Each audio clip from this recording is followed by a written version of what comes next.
So, isa na namang mapagpahalang linggo at ayan, lagi tayong pinupuno ng Panginoon ng kanyang presensya. Maging yung lugar na ito, tingnan niyo po, maraming mga bagong muka. Salamat. Welcome nga po natin itong mga kapatid po natin na mga bisita natin. Purihin ng Diyos. Sila Brother Ronald Pangilinan. Mga artistahing pangalan po yun eh. Pakikaway-kaway nga po dyan para makita yung kagandang lalaki natin. Si Sister Margaret, na lagi na natin kasama. Welcome, welcome. Brother Arnel Buenceseso. Yun. And lastly, Brother John Leonard Salonga. Mga artistahin, grabe. Iba talaga ang Lord, kapag ang Diyos ay kumilos, lagi sabi nga, kapag naitaas ang Panginoon, nagdadala siya ng mga tao para sa kanyang pangalan. And I hope that the Lord will encounter us this morning. Amen. Na patuloy tayong kakatagpuin ng Panginoon sa anumang sitwasyon ng ating buhay. Naniniwala po tayo ang Diyos ay makapangyarihan at kayang-kaya niyang gawin ng mga imposibleng bagay. So, tutuloy po natin ang series po natin. Ano po ulit yung series natin? Heal, Restore, Make it Whole. Na this year, merong breakthrough. Sabihin nga ulit natin, breakthrough. At yung breakthrough na ito, in the area of our, sa ating physical, sa ating mental, at maging sa ating spiritual na buhay, gusto ng Diyos na magkaroon ng breakthrough. Sabihin mo nga sa katabi mo, may operasyon ngayong gagawin ng Diyos. Pakisabihin nga, tingnan niyo po yung katabi niyo ng seryoso. Ayan. Di ba paminsan ayaw na ayaw natin yung operation? Una, dahil sa mahal. Lalo yung mga major operation, di ba? Nako, grabe, yan daan mga kagad 1 million mo pagdating lalo na sa puso. Amen. Bukod pa yung maintenance at kung sigurado bang magpa-function ng tama or magiging successful yung operation. Di ba? Pangalawa, ayaw natin na nasasaktan. Tama? Madalas ay sa buhay natin, more on tayo nakapokus doon sa physical. Tama po ba? Kasi ito yung obvious na kapag may masakit, merong deformity, or something sa physical natin na hindi tama, nakikita kaagad natin yan. At ayaw natin nakikita rin ng ibang tao. Kaya gusto natin kaagad ayusin. Tama? Pero hindi natin napapansin, yung emotional wounds ay paminsan mas matindi yung epekto nito sa buhay ng isang tao. Naniniwala ba tayo doon? Na nakapokus tayo paminsan sa physical, pero yung emotional, paminsan nababaliwala. Kasi pwede kang nakangiti ngayon, di ba?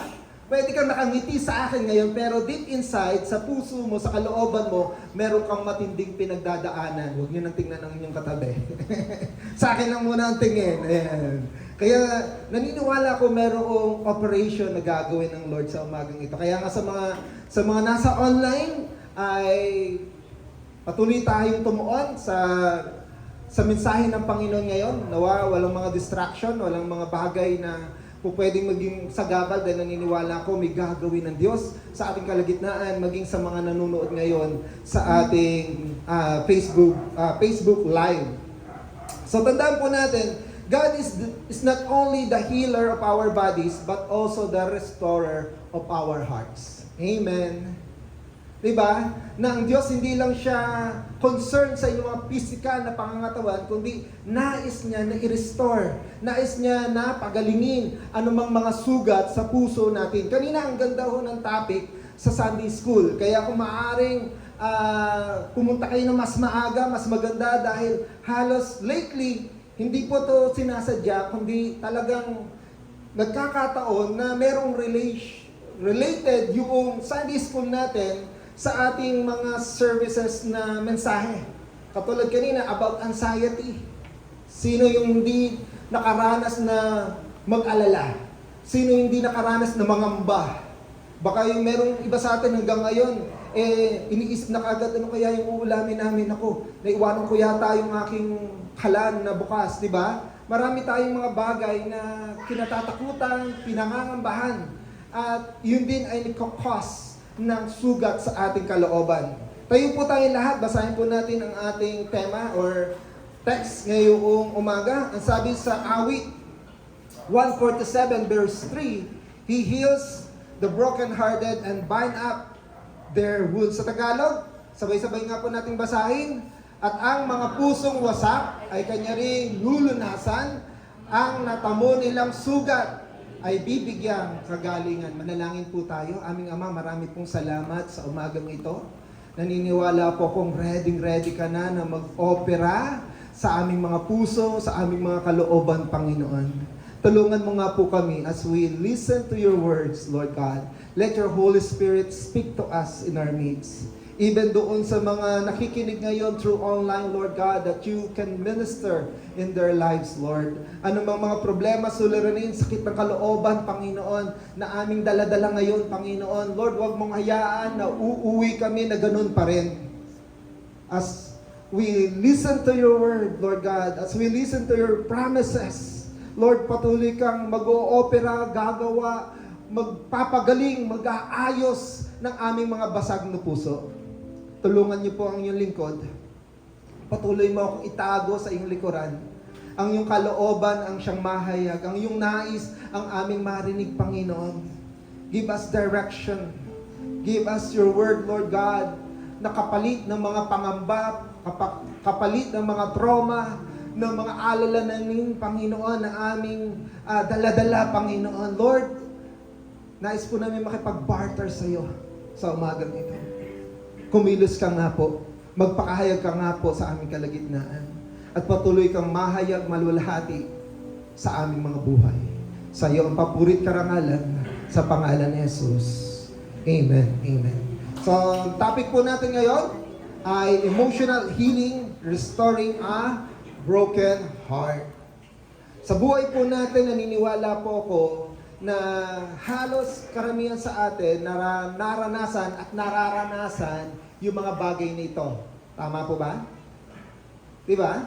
Na gusto ng Panginoon ngayon na yung ating mga emotional na kasakitan, mga pangamba, mga problema, mga hinanakit, ayan, sugat ng kalooban, ay kanyang mapagaling. So, ang tanong, ano nga ba talaga yung reality ng pagiging broken-hearted? Diba? What is the reality of the broken heart?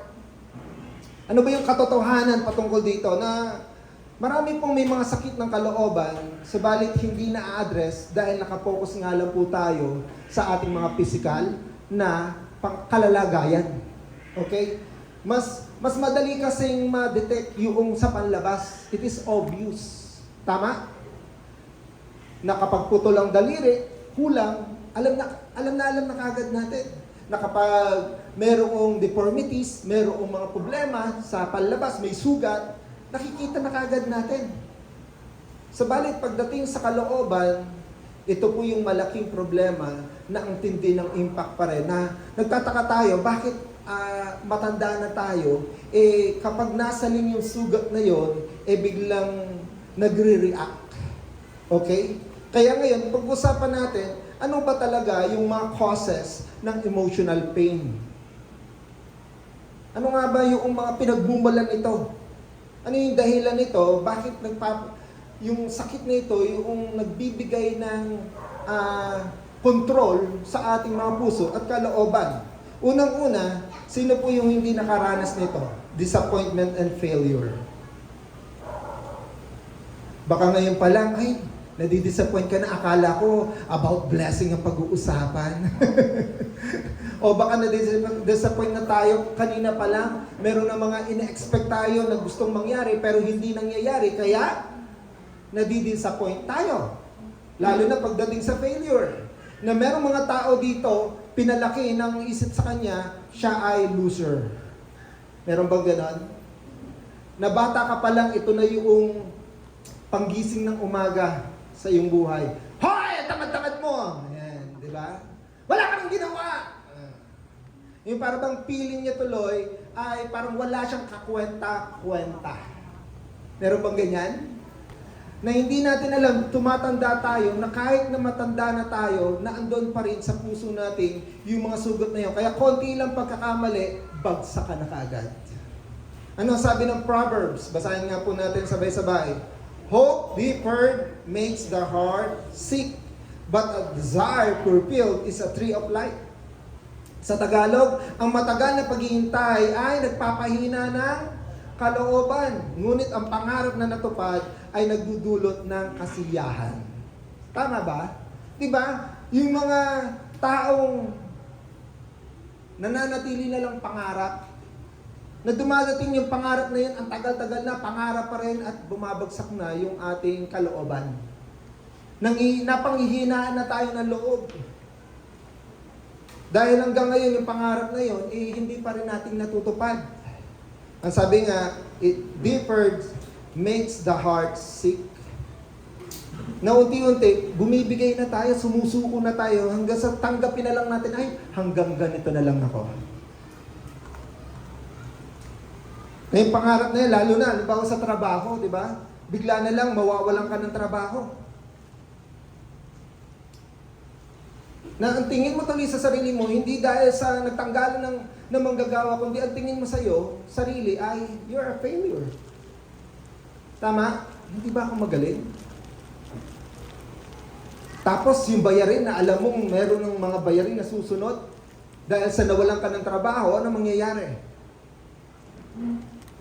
Wala ka na namang kakayanan para tustusan yung mga bagay na yon. So padagdag ng padagdag. Isang nag-viral na picture itong palabas na ito, or si Alpi. Nakilala niyo po ba si Alpi? Sa Jessica Soho. Diba kadalasan, baliktad yung ito dapat yung before and then this is after. Diba nauso yung mga throwback. Pagkatapos nung nag-throwback siya, ang dami niyang negative comment. Kasi nga, ito yung itsura niya before, and then ngayon, eto na siya. Sino hindi madidisappoint kung kayo yan? Diba? Ang sabi ng mga comment, nako, filter yan. Diba? Kundi naman, ibang tao yan. Ginaya niya lang, kumuha lang siya ng picture para sabihin kamukha niya. Siya nga ba talaga to? Napanood niyo ba yan? Diba? Ano nangyari sa kanya? Na-aksidente. Diba? Kumbaga, kung tayo na doon, ang tindi ng disappointment ng tao na ito. Ang tindi ng pagiging iisipin niya, napakabigo niyang tao. Kasi nga, karamihan sa atin, lalo ng mga Pilipino, bumabase sa kanyang panlabas na itsura. Mapatrabaho, mapa-partner in life. Tama ba? Lagi, ang basihan, yung panlabas with pleasing personality. Kaya kapag wala ka nito, ano nangyayari? Bumabagsak po, nadidisappoint po tayo. Tama? Sa pamamagitan nito, nagdadala po ito, nagbubunga po ito ng sugat sa kanyang kalooban. Yung mga disappointment, yung kanyang failure. Amen? Pangalawa, betrayal and rejection.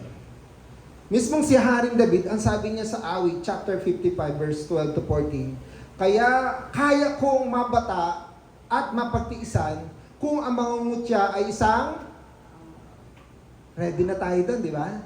Na kung yung kaaway natin, sabihan tayo ng pangit, o ng masasakit na salita, okay lang sa atin. Kung ang mag-ahambog ay isang kalaban, kaya ko pa siyang pagtaguan.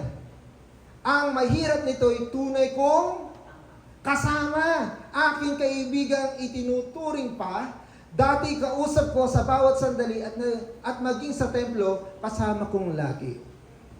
So, ibig sabihin, ito ang reality, di ba? Na si Haring David, sabi niya, kung yung mga kaaway ko, yung mga taong wala akong pakialam, matatanggap ko pa.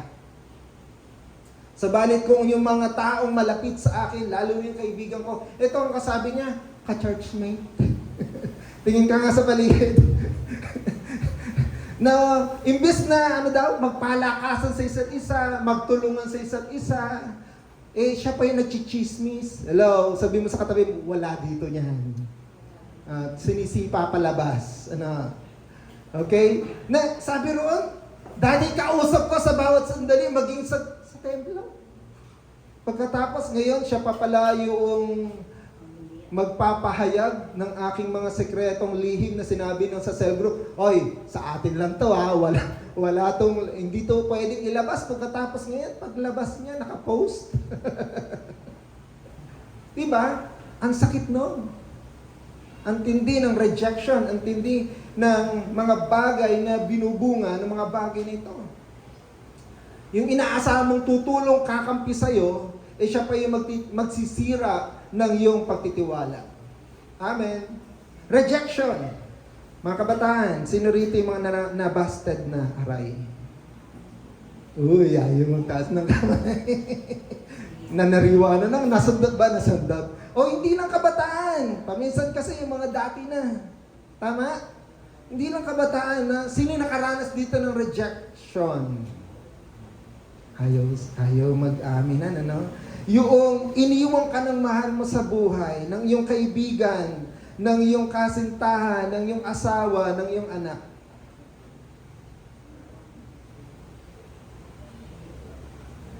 Aray.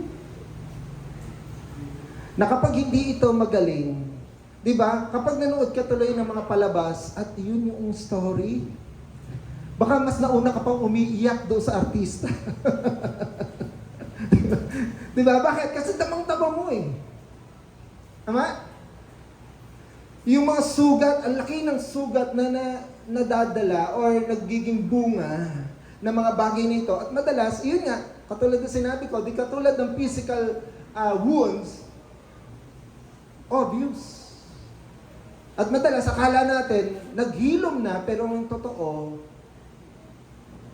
ang ginagawa lang pala natin, ano tawag doon? Yung pagbabaliwala sa English. Denial. Amen. Kunwari, okay lang yun. Amen.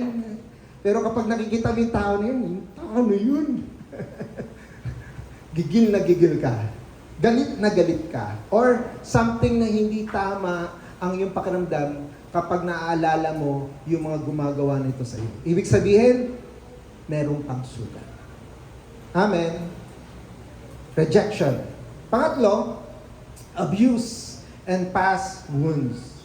Ang sabi ng Isaiah, ang Espiritu ng Panginoon o ni Yahweh ay sumasa akin sapagkat ako'y kanyang hinirang. Sinugo niya ako upang dalhin ang magandang balita sa mga inaapi, upang pagalingin ang mga sugatang puso, upang ipahayag sa mga bihag at bilanggo na sila ilalaya.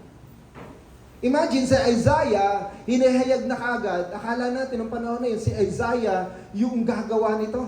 Pero sinasabi niya, yung Messiah ay darating upang magministeryo sa atin. At ang kanyang pagmiministeryo ay hindi lamang dalhin yung mabuting balita, it is a good news. Amen. Sabihin mo sa katabi mo, may gamot pala. Di ba paminsan nakala natin walang gamot? Madalas, yung mga sugat sa puso ay tayo ang gumagawa ng gamot. Paano? Yun, denial. Hindi lang yan. Mga vices, di ba? Papalitan natin ng iba't ibang bisyo, iba't ibang bagay, substance na ating gagawin para makalimot. O iniisip natin gagaling tayo doon. Right? Sinong gumawa noon? O mami. So sabi rito, siya yung gagawa sa mga inaapi, sa mga abuse, na abuso. Okay? Upang pagalingin ang mga sugatang puso, upang ipahayag sa mga bihag at sa mga bilanggon sila ilalaya. Kadalasan, nagiging alipin tayo ng ating nakaraang karanasan. Ang nagkokontrol sa atin, hindi yung future natin, kung hindi yung nangyari sa atin noong nakaraan. Yung mga sugat na yan yung mas malaking epekto o gumagalaw sa buhay natin. So, tandaan po natin, we are now living in a broken world. Tama? Ibig sabihin, dahil nga sira ang mundo, marami sa atin ang nakakaranas ng mga masasakit na pangyayari sa buhay na ito. At nariyan na nga po yung pag-aabuso nung sila'y bata pa. Ang nakakalungkot, madami po ngayon, biktima ng mga sexual abuse. Bakit? Kasi nga, bata, walang kalaban-laban. Lalo na yung mga broken family na wala si nanay, wala si tatay, si tito, si kuya ang nag-aalaga. Paminsan nga may mababalita ka, mismong magulang. Right? Minumolest siya yung kanyang anak. Ang sakit noon, ang tindi noon. Nakakagigil. Di ba pag pinag-uusapan na to, sabihin na, meron ba sila sapat na isip para gawin yung mga bagay mo? Meron pa nga balita, pati lola. Pati matatanda. Wala man silang kataste, no? Hindi, ganun katindi, ganun kagrabe yung broken natin, yung pagkasira ng kaisipan ng mundo natin. Akala lang nila, bata lang, akala lang nila, yung, kumbaga, ang tindi ngayon pagdating sa mga sexual abuse. Ang dami rito na ito yung sugat na hanggang sa paglaki nila, nakaka-apekto ito sa kanilang relasyon, sa kanilang asawa, relasyon sa kanilang anak, at relasyon sa mga tao. Tama? Ito yung mga broken na karanasan. Mga past wounds, yung mga binubuli sa school.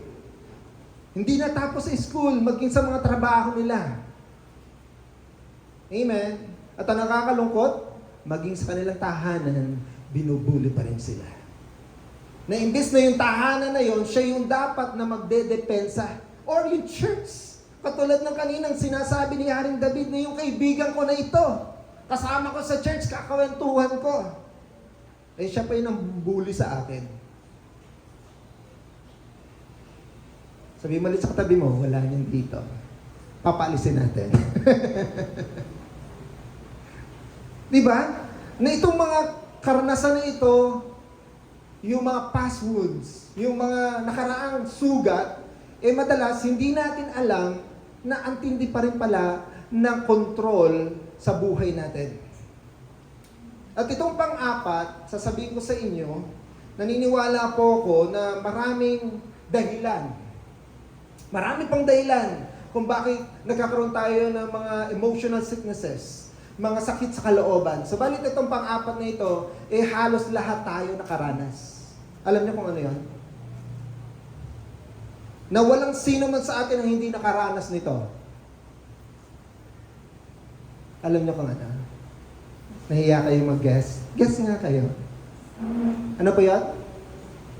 Pakilakas, bingi po ako. Sige lang o. Ano po yan? Lahat.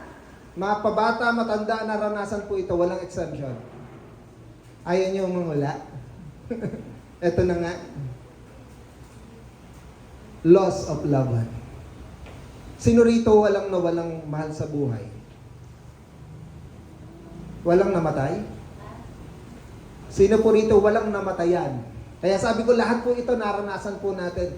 Mapalolo, lola, tito, tita, tama? Nanay, tatay, kuya, ate.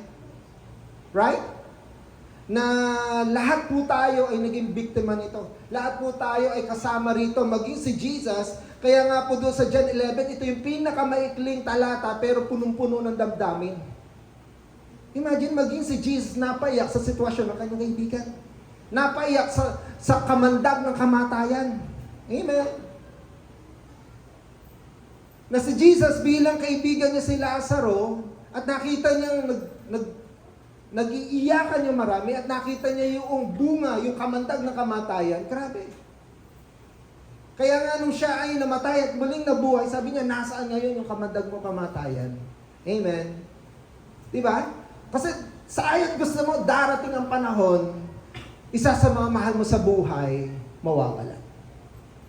Depende na nga lang yan sa kung paano mawala. Tama? Kasi kung katandaan, tanggap natin. Pero yung mga biglaan, lalo na yung mga bata, o yung mga ang dami-dami mo pang pangarap, sa iyong kapatid, sa iyong anak, o sa iyong magulang, o kung kanino pa man, tas bigla na lang nawala. Nagkasakit na matay, o biglang nadumugan na aksidente. Ang tindi po nun. Tama? Na ito po yung nagdudulot ng trauma. Sabihin nga po natin, trauma. Ano po yung trauma? Sabi rito, it is a wound or fracture of the inner person. It is a result from exposure of an incident or series of events. Kaya po pwedeng minsan lang, pero meron naman din yung paulit-ulit. Katulad ng mga pag-aabuso, physical abuse, verbal abuse, hindi lamang po sexual abuse. Tama? Na sa paulit-ulit na lang sinasabi, nagkakaroon katuloy ng trauma. Kaya yung mga bata, pansinin ninyo, katulad ng sinabi ni Sister Asa kanina, tayo lang po yung gumagawa talaga noon. Tinuturuan natin yung bata kung paano matakot o hindi matakot. Right? Kasi, pansinin nyo nung pinanganak yan, walang takot yan. Kaya niyang idot-dot yung kanyang daliri sa saksakan eh. Kaya niyang idot-dot sa mainit, sa electric fan, wala yung takot. Wala yung takot. Pero ikaw magbibigay ng trauma, huy, naku, ano yan? Ganun pa lang, takot na yun. Ay, may butiki! Di ba? Nasa sa atin kung paano nagbibigay ng trauma. Bakit? Ayun nga, nagsisimula sa isipan o pangyayari sa kanilang buhay na naganap o patuloy na nagaganap. Ano pa sabi? Are emotionally disturbing or life-threatening. Yung mga nakakatakot o mga bagay na hindi sila magiging komportable, lalo na yung kung natathreat na yung kanilang buhay. Kaya daw ito nagbubunga ng mental, physical, social, and emotional na epekto sa kanilang well-being. Hindi lamang po yan. Ang trauma daw is a side effect of events that happen to us which are beyond our control. Tama? Yung trauma, ito naman din daw yung mga pagkakataon na wala sa ating control, hindi natin to kontrolado. Aksidente. Diba?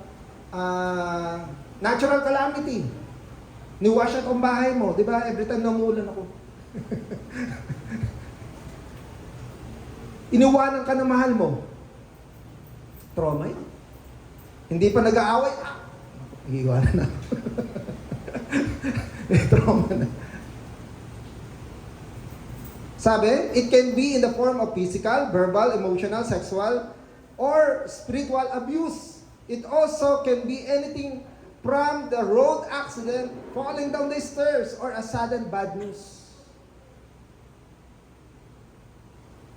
Kaya may ang daming pangyayari sa buhay natin na nagka-create ng anxiety, ng fear, ng worry, ng trauma. Lalo na nga, yun nga, yung paulit-ulit na nangyayari sa buhay natin. Na masasabi natin ito yung dahilan kung bakit nagkakaroon ng patuloy na sugat sa ating puso. Sasabihin, Pastor, di ba natapik nyo na yan? Ang daming beses natin natatapik yan eh. Tama? Patungkol sa healing, sa ating emotional wounds. Pero ang tanong, hindi ba nung nakaraan lang din, meron na naman tayong naranasang sugat? Na yung sugat na ito, sa mundo na ito, patuloy tayong nakakaranas. Amen. Yes, paminsan nung kumilala ka sa Panginoon, gumaling. Pero may mga bagay na ngayon is a present situation na nakakaranas tayo nito. Hello? Kaya hindi natatapos yung sugat. Amen. Kasi habang nakikipagrelasyon ka, kasama yun sa buhay ng isang tao. Tama, mali?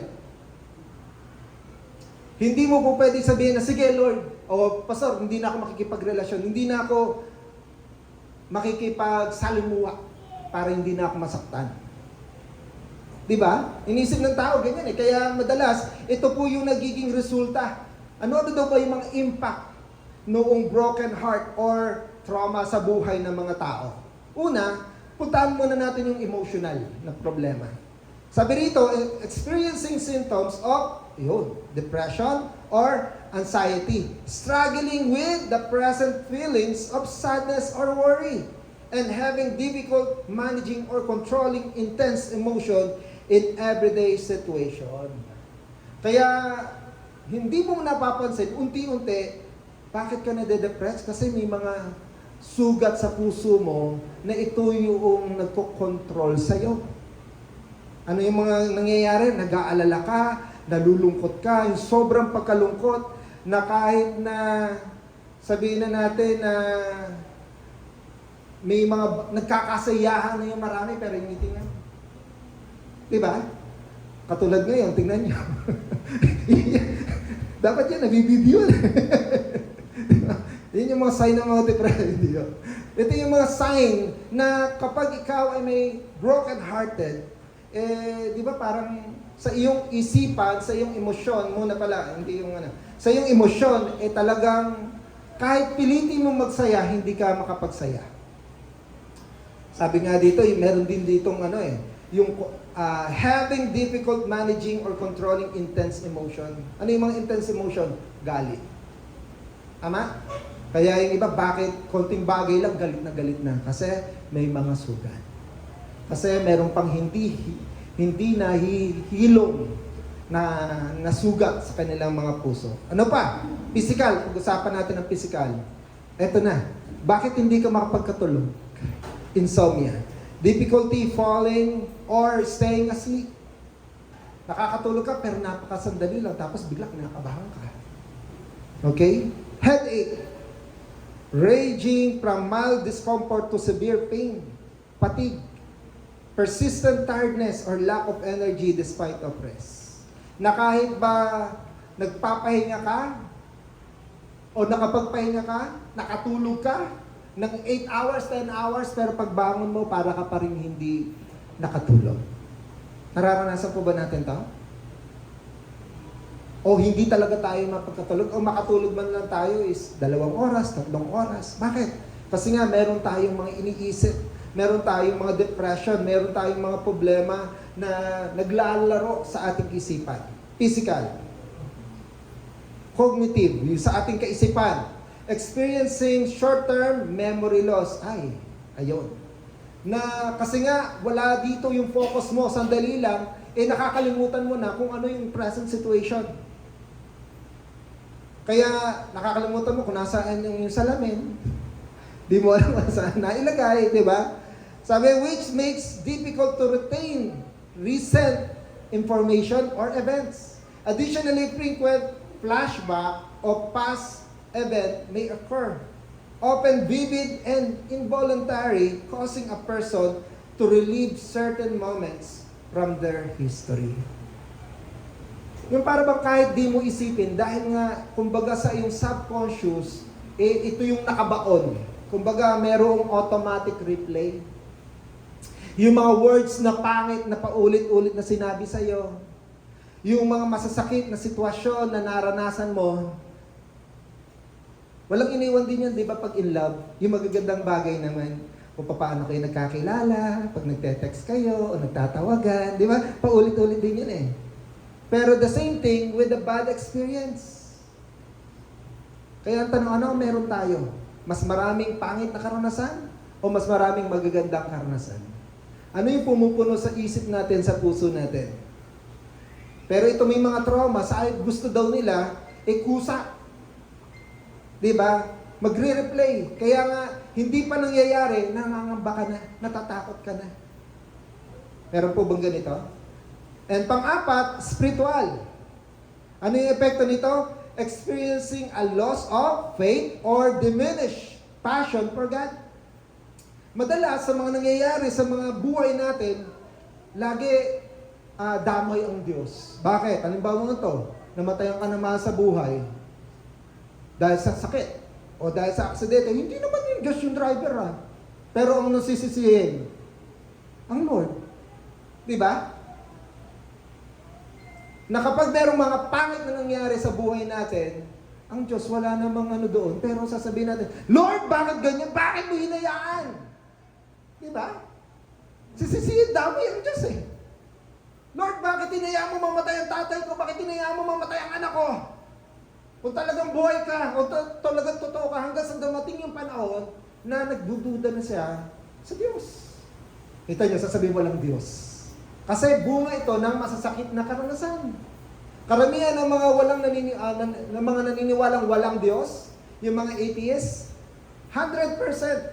Meron silang mga sugat sa kanilang kalooban na nangyari, na nagtutulak ito sa kanilang pananampalataya na wala talagang Diyos. Tama? Na nagbubunga ito ng kawalang tiwala, nagbubunga na ito ng kung talagang may Diyos, bakit niya hinayaan to? I therefore conclude walang Diyos. Hindi lamang yan. Number 5, behavioral. Sabi nga po natin, behavioral.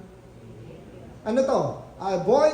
Avoidance of people, including withdrawing from social interaction and isolating oneself, as well as engaging in self-destructive behavior, such as neglecting personal responsibilities, harmful habits, or risky activity that may negatively impact well-being. Nakita niyo po ba ito sa Facebook? Tama? Ito yung nanay na 28 years old na sinunog yung kanyang 3 anak. Isang taon, 3 taon, at 6 na taon. What is the reason? Diba? Pulis yung asawa. Hindi. Hindi dahil pulis ang asawa niya. Ito nga po yun. Nagkakaroon ng depression, ng trauma, hanggang sa dumating sa kanyang kaisipan, dahil ganito na ang buhay, mainam pang wakasin. Diba? Tapusin, maging yung kanyang mga anak, na sobra siyang concern, diba? Pero sa kabila noon, dahil nga sa kanyang, actually, sa emotional na problema, wala nang pagtitiwala sa Diyos, wala nang pagtitiwala sa tao, hanggang sa tapusin na ang lahat ng bagay.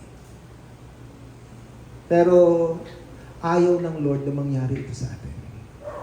Kung meron lang sana isang tao na nakakausap ito, diba? Kung meron lang sana siyang kasama na nagsasabi, nagpe-pray over sa kanya at nagpapaalala sa kanya, kapatid, hindi pa yun ang wakas. Tama? Kaya po, napakalaking tulong po ng ganitong gawain. Kasi gusto ng Diyos na huwag matapos doon sa depression, sa trauma, sa anxiety, o mapuno tayo ng ganung kaisipan. Tandaan po natin, lahat ng bagay na ito nagmumula sa ating isipan. Bago ito namugad sa ating puso. Nagsimula muna ito sa iyong narinig, nakita, at laging iniisip. Okay? So, tandaan po natin, God is the healer of the brokenhearted. Amen? Na sabi ng Psalms 147 verse 3, He heals a brokenhearted and binds up their wounds. Diba? Na ang Diyos, sabi, ang mga pusong wasak ay Kanya ring lulunasan. Ang natamo nilang sugat ay bibigyang kagalingan. Amen? Kung paano God is our maker, siya yung kayang mag-restore ng ating mga basag at sirang kalooban. Amen? Hindi po yan kayang palitan ng panibagong relasyon sa iba. Kasi darating na naman ang time, mabibigo ka. Hindi ito kayang lunasan ng mga vices o mga bagay dito sa mundo. Tama? Hindi ito kayang operahin ng doktor. Hello? Nakukuha niya? Hindi po. Tanging ang Diyos na siyang gumawa sa atin, lumikha sa atin, ang may kakayanang ayusin, ang sabi yung mga pusong wasak, ay Kanyang lulunasan. Kaya po ito ng Panginoon. Kaya niyang i-repair. Kaya niyang i-restore. Anumang mga pangit, masasakit, sasabihin na natin, ay, Pastor, wala na itong kapag-asa na mabalik pa. Yes. Sasabihin na natin, yes, hindi na natin kayang ibalik yung mahal natin sa buhay dito sa mundong ito. Pero nasa sa atin kung paano natin haharapin ngayon na mabuhay na kahit wala siya. Amen. Tingnan po natin. Ang sabi po, God's love restore wounded heart. Tandaan po natin, sabi ng Jeremiah, I have loved you with an everlasting love. Kadalasan ng mga sakit na ating nararamdaman sa kalooban dahil sa kawalan ng pagmamahal. Tama? Yung rejection, dahil walang pagmamahal. Busted, iniwan. Diba? Naghahanap tayo ng pagmamahal. At madalas, kinukuha po natin to sa tao. At nabibigo tayo dahil hindi natin nasasatisfy yung pagmamahal na hinahanap natin, laging kulang, laging kapos. Tama? Pero tandaan niyo po, ito yung good news. Bakit? Kasi nga, ang Diyos, ang siyang tunay na nagmamahal sa atin, maging sino ka man. Amen? Hindi alam ng mga bata yon. Yung mga, Sharon ba yun? Tama? Namamahalin kita maging sino ka man. Ang Lord, ang unang nagsabi nito, hindi si Sharon. Ang sabi nga po, His love is deeper than our wounds. Sabihin nga po natin ulit, His love is deeper than our wounds.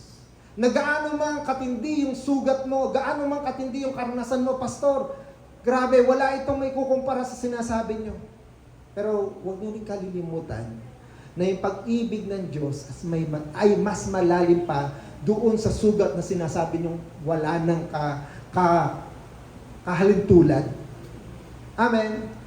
Dahil mismo ang Panginoon, mamahalin ka niya, gaano mang katindi, gaano mang karumi, gaano man yung sitwasyon mo ngayon, kayang ayusin ito ng Panginoon. Palakpakan mo nga ang Panginoon. Hindi lamang siya yung naglilinis nito. Tandaan po natin na si Jesus, nauunawaan niya yung ating mga sakit. Okay? Lahat ng mga karanasan na sasabihin natin naranasan natin, hindi po exempted si Jesus. Ito yung kagandahan ng isinilang siya dito sa mundong ito. Hindi yung nagpakita siya minsan at pagkatapos nung siya ay 33 years old na ay nagpapako sa krus. Hindi po. Kung hindi yung from moment ng 0 age, di ba? Doon sa 1 day old, tuloy-tuloy na process na katulad ng naranasan ng bawat isa, si Jesus ganun din. O papaano siya nakasalamuha sa tao, o papaano siya na-reject ng kanyang sariling bayan, o papaano siya na-reject ng kanyang mga pinagaling, na maging yung mga alagad niya, naghudas pa. Di ba? Yung mga taong tinulungan niya, siya pa yung nagsabi, ipako sa krus. Kaya nga sabi ng Hebrew, ang ating pinakapunong pari, ito ay nakakaunawa sa ating mga kahinaan sapagkat tulad natin, tinukso siya sa lahat ng paraan, sabalit kailanman, hindi siya nagkasala. Nagtagumpay siya doon sa mga testing, nagtagumpay siya sa mga pagsubok, nagtagumpay siya sa mga problema na katulad ng ating dinaranas. Alam niyo kung tutusin, sa panahon ngayon, ang dadali na lahat ng bagay. Pero yun nga lang, dahil naging madali ang lahat ng bagay, para tuloy sa atin, mahirap tuloy yung lahat ng bagay. Paano nangyari yun? Diba, dati, kung maalala nyo, nung walang tricycle, walang sasakyan, lahat naglalakad. Mahirap, madali. Mahirap. Pero madali noon, dahil wala kang choice eh. Magkaroon ka ng bisikleta, mayaman ka na. Diba? Ngayon, kailangan, diba? Ngayon, gusto mong mamalengke o order ka lang through online. Gusto mo na isang bagay, hindi ka na mo siya shopping through online. Kaya madali. Pero mahirap na ngayon dahil kapag ikaw na yung gagawa, hirap sa iyo. Sa panahon ni Jesus, lahat ay mahirap na bagay. Tama? Pero nagtagumpay siya. Kaya nga sabi, naranasan niya yung lahat. Alam niya yung pinagdadaanan natin. Concerned siya sa ating mga sitwasyon, sa ating mga kalooban. Kumbaga, bahagi ka ng kaisipan. Sabi nga kasi, di ba sabi rito, siya yung pinaka-pinunong saserdote. Siya yung magdadala sa atin tungo sa Diyos. Ipinapakilala ni Jesus sa atin ang Diyos at tayo na may pinapakilala sa Diyos. Alam niya kung kailan ka malungkot. Kaya nga maging siya umiyak nung namatay si Lazarus. Ibig sabihin, meron siyang emosyon. Tama? Hindi siya exempted. Napagod siya, nagutom. Nakatulad natin, naiinitan. Pero, sabi roon, nagtagumpay siya sa buhay. At gusto rin ng Panginoon na magtagumpay tayo dito sa buhay. Amen. Na hindi yung sakit ng kalooban, yung hirap ng puso, yung magkokontrol sa atin, kundi yung magagandang pangako ng Panginoon. Amen. Ang sabi ko nga, ang Lord gusto tayong maging warrior, not warrior. Amen. Diba? Gusto ng Panginoon ang bawat isa ay maging matagumpay na warrior. Hindi warrior na patuloy na nag-aalala, nabubuhay sa takot, nabubuhay sa mga anumang pangamba. So, paano nga ba yung process ng healing? Una, kung gusto po nating maranasan yung katagumpayan na ito, merong proseso. Hindi lang po ito instant. Okay? Kaya nga po last time, yung binanggit ni Pastor Lance, ito po yung unang step na dapat nating tanggapin or gawin. Ano po ulit? Forgive and release the pain. Sabi ko nga sa inyo, laging involved yung merong relasyon. Tatay, nanay, magulang. Tama? Mga kaibigan, mahal sa buhay. Alam nyo, kung madidiscover nyo yung sitwasyon, na habang lumalapit yung relasyon, lalong masakit yung impact. Tama? Na kapag namatay sa'yo yung lola mo or kapitbahay mo, hindi pala lola, kapitbahay mo, baliwala. Tama? Pero kapag ang namatay sa'yo, ay mahal mo sa buhay, mas masakit. Kapag nagsabi ng pangit, yung ibang tao, baliwala sa'yo. Pero kapag ang nagsabi ng pangit, asawa mo, yari siya. Nakukuha nyo? At ito, maging sa congregation na, ngayon dumadami po tayo. Ibig sabihin, parami rin ng parami yung ating pakikisamahan. Kaya parami rin ng parami, paminsan ang iyong disappointment. Tama? Sabi ko nga, nung nakaraang Biyernes, nagkaroon ng sabay na activities. Grabe, nasa 80, 90 pa lang tayo, pero ganun pala yun. Nadarating ang panahon, hindi ko kayang doblihin yung aking sarili. Tama? Na meron akong hihindian. Dahil hindi ko kayang hatiin na sa isang lugar, ay sa dalawang lugar, para akong naroroon. Diba? Kailangan kong paramihin ako. Kaya kailangan dumami yung mga taong aabot sa mga tao. Bakit? Kasi nga, meron tayong pakikipagrelasyon. At paminsan, yun nga, doon nagkikreate ng disappointment. Pero tandaan po natin, kailangan nating magpatawad. Tama? Dahil doon sa mga inaasahan natin na mga bagay, hindi lahat yun pwedeng mangyari. Hindi lahat ng gusto mo pwedeng mangyari sa'yo o makuha mo. Okay? Para at least ngayon pa lamang, sanay ka na sa disappointment. Kumbaga, kapag nasanay ka na sa disappointment, dapat manhid ka na roon. Hello? At kaya mo nang unawain at patawarin yung mga nakadisappoint sa'yo. Nakukuha niya? Kaya ngayon pa lamang humihingi na ako ng tawad. Dahil alam ko, marami pang tayong mangyayari sa buhay na ito, hindi ko lahat magagawa. Madidisappoint ko kayo. Tama?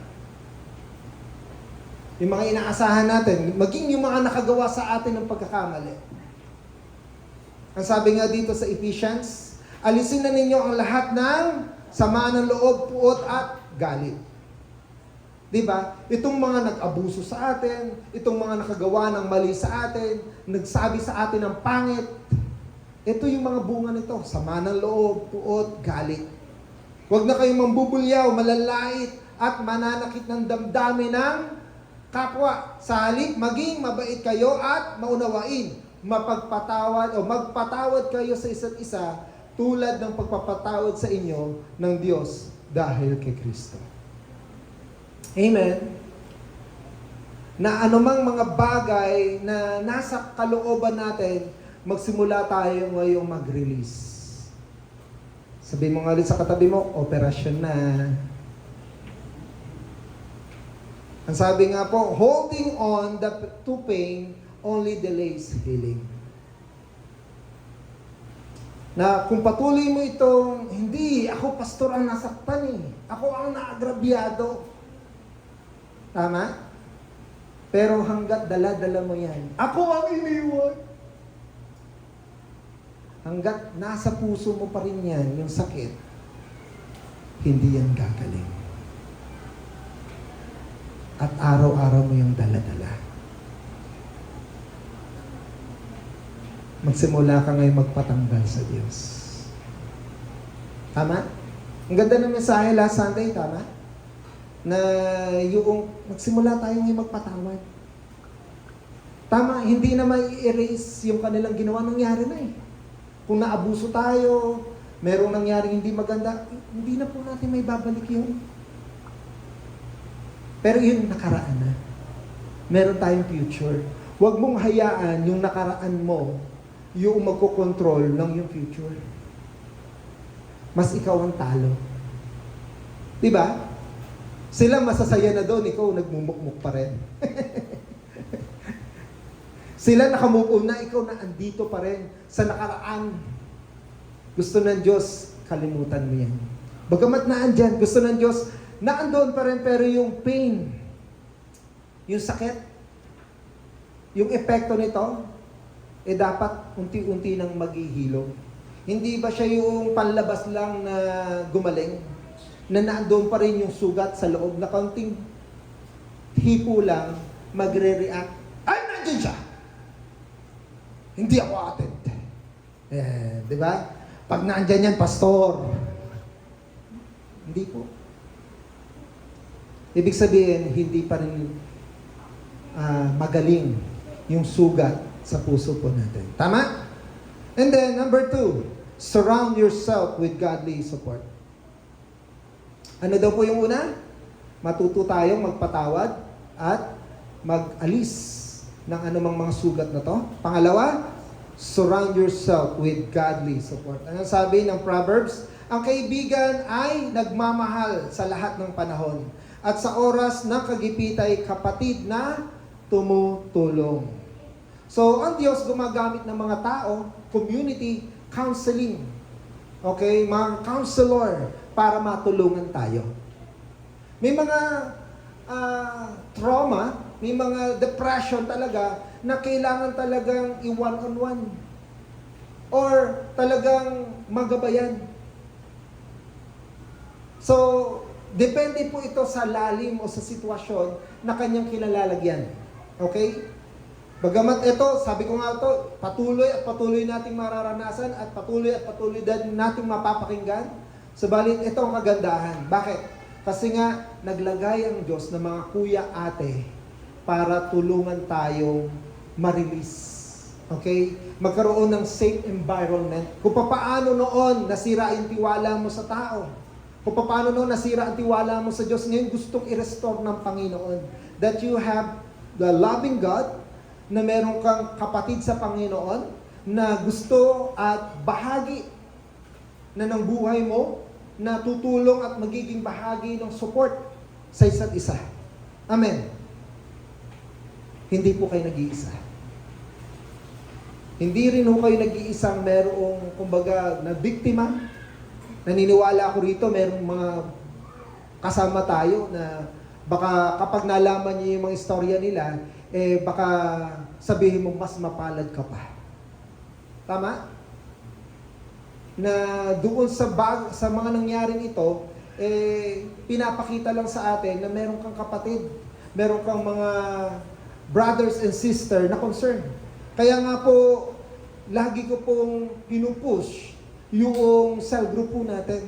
Kung wala pa po kayong cell group, it's about time na you need to belong. Okay? Maghanap po kayo ng po pwedeng maging ka-cell group. Kaya nga din po sa darating na June, meron po tayong tinatawag na PX3. Upang sa ganon, abutin yung mga mahal natin sa buhay na baka merong mga depression, may mga trauma, may mga sakit, sugat sa kalooban na ikaw pala yung gagamitin ng Diyos para makarecover sila. Amen? Diba? Kumbaga, surround yourself ng mga taong nagmamahal sa Diyos. Yung tunay na tao, yung tunay na kaibigan, tunay na kapatid. Kaya po, in-encourage ko po ang bawat isa, belong. Ano po, mag-join po tayo. Huwag niyong hayaang mag-isa ka na lang. Katulad kanina, sinasabi na resulta ng depression. Na magmumukmo ka na lang sa isang tabi, sige, sila na lang yung magsaya. Diba? Hindi po. Nais ng Diyos na makalaya ka sa ganyang kaisipan at damdamin. Okay? Pangatlo, replace lies with God's truth. Tandaan niyo po, kanina binanggit ko, lahat ng mga bagay na nangyari sa buhay natin, nagsisimula yan saan? Sa ating isipan. At ang demonyo, ito yung kanyang gustong-gustong gawin na paniwalaan natin yung mga nangyayaring iyan ay totoo. Halimbawa, iniwang ka. So sasabihin mo tuloy ngayon sa sarili mo, hindi pala ako kaibig-ibig. Di ba? Samantalang sila yung may problema, hindi ikaw. Darating sa kaisipan mo, dahil nga yung isipan mo, you feel rejected, ano kaya yung mga pangit sa akin? And then, makikita mo na ngayon lahat ng mga pangit. At ito na yung maglalaro sa isipan mo. Tama? Na ito na ngayon yung paniniwalaan mo. Na kahit hindi ka ganun. Kaya nga po, replace lies with truth. Ang sabi nga po, the enemy wants to keep you in shame, fear, and self-doubt. Diba, ang pangit-pangit ng ginawa mo? Walang kapatawaran yan. Yung parang ganun. Natuloy lagi, nandun, nasi-shame ka tuloy, hiyang-hiya ka tuloy. Samantalang kumain ka lang ng kulamot. Oh, huwag niyong aminin. Sino rito hindi tumikim? Oh.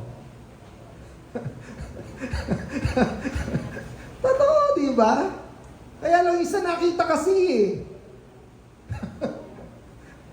Di ba? Yung parang hiyang-hiya ka sa sarili mo. Ay, yung iba dito, natay sa Salawal nung siya elementary. Ang sama, nung malaki na siya, natay pa rin siya.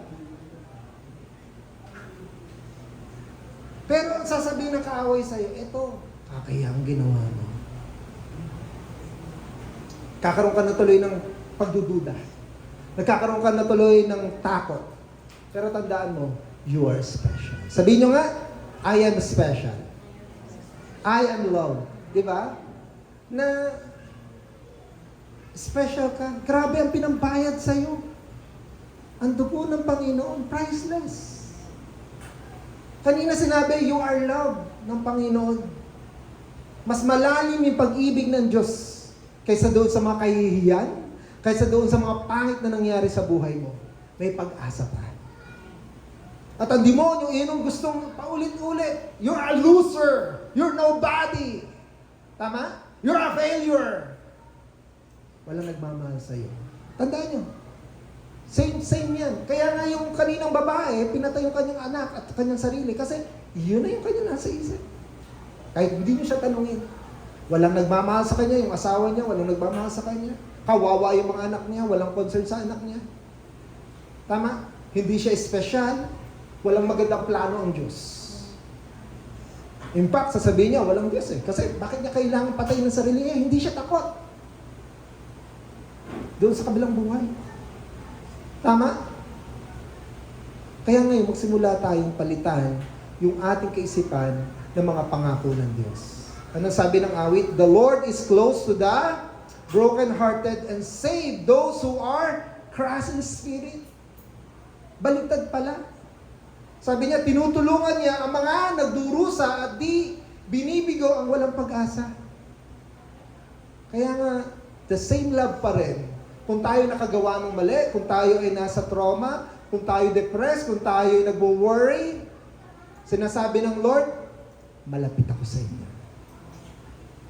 Sinasabi ng Lord, hindi kita iiwan. Kung sila iniwan ka, hindi kita iiwan. Kung sila hindi ka nila minahal, narito ako para mahalin kita. Kung sila pinabayaan ka, nandito ang Diyos para tulungan ka. Palitan niyo po yung mga negative thoughts ng mga promises ng Lord. Amen? Kumbaga, tagtaran nyo yung tahanan.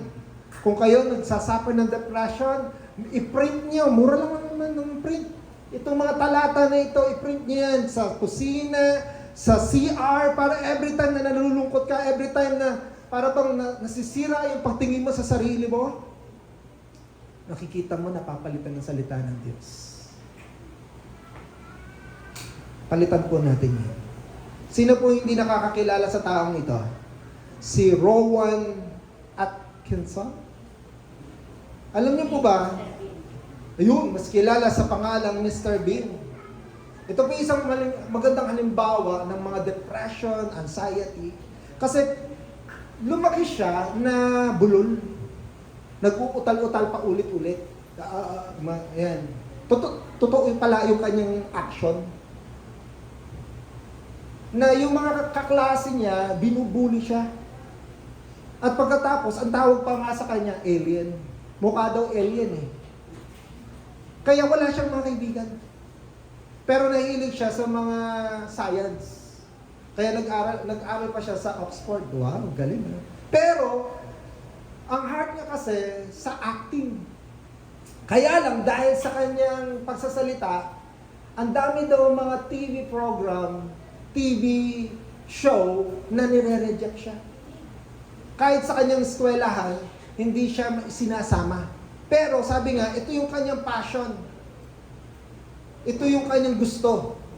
Naniniwala siya sa kanyang talento at meron daw siyang passion na pasayahin ang mga tao.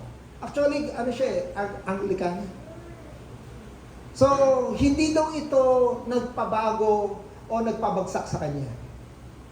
Dumating daw yung breakthrough. Sabihin nga natin ulit, breakthrough. Dumating yung breakthrough na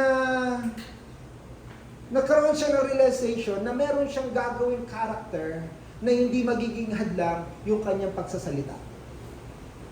Na itong tao na ito, ang sabi nga, nagsimula siyang gumawa ng madalas na hindi nagsasalita, pero expressive, nakakatuwa, at nakaka-relate yung mga tao. At yung karakter na yon ay dumating yung naisilang si Mr. Bean. Na, ang sabi nga, you can't defeat a man who doesn't care about pain, failure, rejection, loss, disrespect, and heartbreak. He is here to win. Amen. Na sa kanyang buhay, hindi naging hadlang yung kanyang negatibong karanasan. Tama? Yung mga panlalait, yung mga bagay na sasabihin natin i-degrade siya, yung mga bagay na masasabi natin pwede siyang mag-anxiety, every time natitingin siya sa kanyang salamin, nakikita niya yung alien, ay, di ba? Yung para bang sasabihin na natin, he will be a loser forever. Pero hindi po eh. Kung siya napagtagumpayan yan, naniniwala ako na ang bawat isa sa atin magtatagumpay. Amen? Dahil merong Diyos na nagmamahal sa iyo. Meron kang kapatid ngayon na hindi ka na nag-iisa. Amen? Na merong mga pangako ang Diyos na paulit-ulit na maririnig. Amen? At may i-apply sa buhay nito. So ano na yung mga step na dapat natin gawin para sa healing? Una, pray daily and seek God's presence. Bakit daily? Kasi tandaan po natin, daily rin yung atake ng kaaway. Okay? Daily rin yung panlalait ng tao. Daily rin yung mga nangyayaring hindi magaganda sa atin. Amen? Hindi porke Christian ka na, wala nang pangit na mangyayari sa'yo. Kaya you need to pray daily. You need to seek God's presence daily. Pangalawa, surround yourself with encouraging believer. Kung wala ka pang PX3, wala ka pang cell group, i-approach nyo po kami. Okay? May paglalagyan ka. Meron kang mga kuya at ate dito. Then, pangatlo, declare God's promises over your emotion. Lagi mong itideklara, every time na nagkakaroon ka ngayon ng mga negative thoughts, hindi. Mas mahal, mas malalim yung pagmamahal ng Diyos kaysa sa akin. Kaysa sa aking nararamdaman. Pinatawad na ako ng Panginoon. Amen? Pinatawad ko na din sila. Sabi nga po, healing is a journey, but God is faithful to restore. Amen? May mga pagkakataon, hindi ito instant. Babalik at babalik pa rin sa atin. Pero, God is faithful to restore. Amen? To heal you completely. Amen? Hindi lang yung konting bahagi, kundi lahat ng iyon. And He doesn't just heal. He makes us stronger than before. Amen? May mga bagay na yan, ako, sasabihin ko sa inyo, once na na-overcome niya yan, sige, ipahiyan niyo ako, ano. Diba? Pag-usapan niyo ako, ano. Hello? Diba? Hindi ka na-affected. Kasi mas malalim na yung paghahawak mo yung kapit mo sa Diyos kaysa doon sa mga pangit na sinasabi nila. Hindi ka na ngayon alipin ng iyong nakaraan. Tama? Hindi na yun na nagpo-control sa iyo, kundi, Lord, alam ko meron kang bright future. Meron kang magandang plano sa akin. Amen. Sa buhay kong ito, sa pamilya ko. So, ano po yung action na gagawin natin? Surrender your pain to God. Healing start when we bring our brokenness to God. Tama? Huwag mo kung kani-kanino dadalhin. Dalhin mo sa Lord. Okay? Inner healing is allowing Jesus to have access to those wounds so He can heal them. Sabihin mo ngayon, kailangan mo kasing bigyan ng puwang si Jesus para kumilos sa buhay mo o sa puso mo. Hanggat hindi mo siya pinapakilos, halimbawa sa area ng love life, di ba? Mananatili rin yung sugat. Sa area ng forgiveness, pagpapatawad. Hanggat hindi mo hinahayaan si Jesus na kumilos doon, mananatili yung unforgiveness. Tama? So, hayaan po natin si Jesus yung magkumpuni. Kung paano yung doktor, hayaan natin magbukas, ang hirap nun ha? Diba? Bubuksan ng iyong puso. Kung magkamali siya. Pero ang Diyos hindi nagkakamali. Amen? Alam niya yung tamang solusyon para sa problema mo. Alam ng Diyos ang tamang paraan at ang kanyang gagawin kung paano gagaling ang sakit ng iyong kalooban. Ni minsan, hindi po siya nabigo. 100%. Okay, hindi 99.9. Kung hindi 100%, kayang-kayang ayusin ng Diyos anumang sugat ng puso natin. And then, give your pain to Him in prayer, worship, and surrender. Amen? Napatuloy mong ibigay sa Kanya yan. Paminsan, it takes time. Meron mga ganun, process. Na naandyan pa, nandoon pa yung sakit. Pero okay, mag-alala. Once na binigay mo sa Lord yan, di ba? Ito nga po, hanggang ngayon, medyo katangahan, di ba? Yung binanggit ko noong nakaraan. Pero at least, pagaling na siya.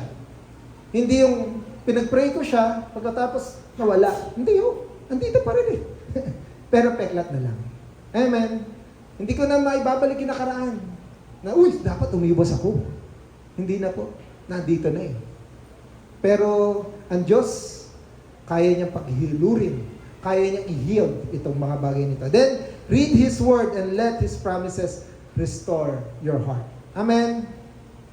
And lastly, dalawa na lang, receive His love and let it heal your wounds. Kung yung ibang tao, pinagkakatiwalaan mo ng pag-ibig nila at nabigo ka, ang Diyos di ka bibiguin. Amen. Kaya tanggapin mo yung pag-ibig na ibinibigay niya sa iyo. Then, walk in faith knowing He is restoring you. Amen. Na ngayon, bagamat paminsan may sakit pa rin, simulan mong maglakad doon. Subukan mong lumakad doon sa karanasan na yon. Upang sa ganun, patuloy na magilom yung sugat sa puso mo. Alam ko na lahat sa inyo alam yung istorya ko. Or hindi pala, yung mga bisita, hindi pa. Ako po ay dinivorce ng asawa ko. Ilang taon na? 14 years ago. Yung unang araw na yon, sasabihin ko sa inyo, sabi ko na nauunawaan ko bakit may mga lalaking nagpapakamatay, pumapatay, o nababaliw. Meron po akong 3 anak, maliliit pa po sila. Kumbaga, sino magsasabi, pastor ka? Since bata pa ako, I was 13 years old nung nakakilala sa Panginoon. And then, 17 years old nung naging assistant pastor. 19 years old nung naging pastor. Tapos, 23 nag-asawa. Pagkatapos, anong edad nun? 31 nung dinivorce. Ano bang sasabihin mo, Lord, nandiyan ka ba? Sa'yo naman ako naglingkod Tapos, iiwanan ako ng asawa ko at mga anak ko. Di ba parang bang... Tapos ngayon, kumbaga, ano yung magandang balita doon? Di ba? May mga panahon talaga umiiyak ako sa isang sulok. Nahihiya ako sa tao, kilala kami dito Di ba? Kumbaga, wala akong mukhang iyaharap. Noon nga, lagi kong binabanggit kasi pastor ko. Parang ganun. Pero alam nyo, ito, yung pain, nandoon. Sinong hindi masasaktan? Tapos gagawin mo lahat. Within 3 years, naligaw po ulit ako sa kanya. 4 years. 5 years. Hanggang sa dumating yung panahon na kailangan ko nang tanggapin. Hindi na kami. Kailangan ko na mag-move on. Pero yung healing process, hindi instant. Ang sakit. Diba? Yung parang ginagawa mo na yung lahat, pero mangyayari parang kabaliktaran. Ako yung bad guy. Tanggap ko naman. Kasi dumating din yung time na yon, lagi akong galit, nakasigaw, kahit walang microphone, di ba? Sanay sa sigaw. Napapalo ko yung mga bata. Nakukurot ko. At hindi po excuses. Dahil alam ko, pare-pareho tayong ganun. Pero yun nga po, yung process na ginawa ng Diyos sa akin, sabi ko nga, buti na lang may Diyos, unang-una. Kasi kung wala ang Diyos, pwede kong gawin pala yun. Tama? Buti na lang may mga taong nagpapaalala sa akin na merong support bodies. Kasi kung walang support bodies na matino, baka kung sino-sino na lang yung pinakasamahan ko. O saan-saan ako na-involve. Mabuti na lang. Hanggang sa ngayon, I am healed. Na kapag pinag-uusapan, makita ko siya, mag-usap kami, okay lang. Kasi wala na doon yung sugat. Nakakalungkot dahil hindi yun ang disenyo ng Diyos. Pero, at least, yung pain, yung trauma, unti-unti inalis ng Panginoon. Na dapat sana galit, bakit ganito ang ginawa mo? Bakit ganyan ang ginawa mo? Diba? Pero hindi. Kasi unti-unti naunawaan ko, mas mahal ako ng Diyos. Dati umiikot lang ang mundo ko sa kanila. Pero totoo pala, ang Diyos yung dapat nating bigyan ng pansin. Yung mga pangako niya, yung pagsuko sa Kanya. Ito yung tutulong sa atin upang unti-unti na mawawala yung galit, sama ng loob, kawalan ng kapatawaran. Pero ngayon, malaya mo masasabi, hindi ka nahihiya na hindi ko naman pinagmamalaki. Kasi nga, hindi naman talaga maganda. Hindi ko din ina-advise, kaya nga sinasabi ko sa mga gusto maghiwalay, huwag nyo nang hayaang yung pangit na karanasan ko ay maranasan ninyo. Hindi nyo makakaya. Mahihirapan kayo. Pero mabuti ang Diyos. God is a God of second chance. Amen. God is a God who loves us so much. You are still special. You are still loved. Amen. Hindi nagbago yung pagtingin ng Diyos sa akin. Hindi nagbago yung turing niya sa akin. Kaya nga po, lagi ang pinagmamalaki ko, hindi yung sarili ko kundi yung ginagawa ng Diyos sa buhay ko. Na hindi ako makakatayo rito, wala akong papuri sa sarili ko. Hindi nga ako karapat-dapat Pero ang Diyos karapat-dapat. Amen. Kung paano ni-restore niya ako, naniniwala akong kaya niyang i-restore yung mga puso, basag na kalooban, hinanakit, damdamin ng bawat isa sa inyo. Tumayo po tayong lahat. Tayo po'y lumapit sa Panginoon.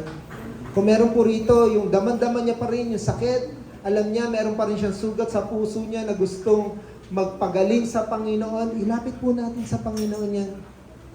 Pakipatay na po yung baka sabihin ng iba makita itong live. Sige po. Iniimbitahan ko po na kung sino man yung mga gusto na magpa-pray over, lumapit po tayo sa Panginoon. Gusto ng Lord na lalabas tayo sa lugar na ito na magaling. Kundi naman, at least may process na. Alam mo na, yes, you are loved. You are nobody. You are not a failure. Amen. Na gusto ng Panginoon, iwanan mo na sa Kanya, ibigay mo na sa Kanya lahat na yan. Yung mga takot, alalahanin, kung meron ka pa niyan, yan yung matindi sa buhay mo. Huwag mo tayo mahiya. Gusto ng Diyos, makalaya tayo. Gusto ng Diyos, iba ka. Iba ka na ngayon. Amen. Gusto ng Diyos na hindi ka na alipin nung nakalaan mo. Huwag mong hayaan na siya'y magkocontrol sa'yo. Ngayon pa lamang, kung ikaw ngayon nagdududa pa rin, ikaw nahihiya ka pa rin, ibig sabihin, control ka pa rin yan. Huwag mong ikahiya. Huwag mong ikahiya yung nangyari sa'yo. Ngayon, gusto ng Diyos, palayain ka sa lahat. Okay? Walang ititira. Gusto ng Diyos, operahan ka ngayon. Sige po. Huwag niyong intindihin sila. Huwag niyo pong intindihin ng mga katabi ninyo. Huwag niyong intindihin na ano sasabihin nila. No. Lalo tayo